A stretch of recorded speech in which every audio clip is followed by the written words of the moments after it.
Hello, welcome to the Daily Devotion. I'm Kathy Morris, pastor of the Dixon United Methodist Church. During Holy Week, we probe the sadness that comes from our separation from God. In the story of Adam and Eve and their choice to disregard God's command and eat the fruit of the tree of the knowledge of good and evil, they experience painful consequences. And one of the painful consequences was the loss of intimate connection with God. In their shame, they hid from God. The joy and the love of open and free fellowship with God was lost to them. This is a way for us to understand our separation from God, our brokenness of relationship that leaves us sad and empty. Jesus, though, came to restore, to reconnect our relationship with God.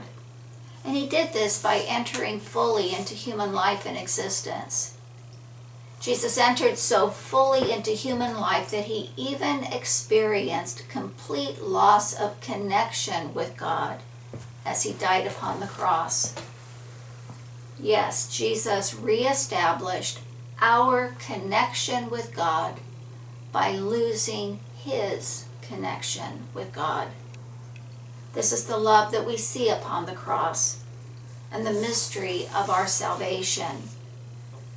Jesus felt the pain of separation from God, abandonment by God, and we hear this in his cry from the cross. I'm reading Matthew chapter 27, verse 46 from the New Revised Standard Version. Jesus cried with a loud voice, "Eli, Eli, lema sabachthani," that is, my God, why have you forsaken me?" The 16th century mystic, St. John of the Cross, wrote, "To come to the pleasure you have not, you must go by a way in which you enjoy not." Jesus came to the pleasure of restored relationship between God and humanity by going the way of abandonment, by going the way that he enjoyed not. Jesus is indeed our model, and by his example, we learn how important it is to express our disappointment with God. We need to complain about God's distance, complain about God's willingness to let pain and suffering persist.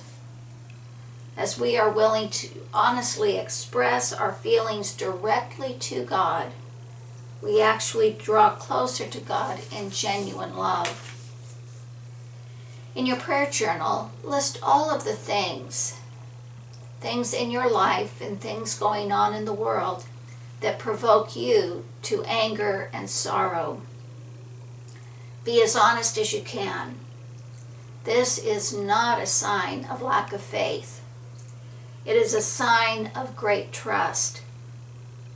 This is not a pleasant exercise, but it does open the way for us to experience greater love and connection with our God.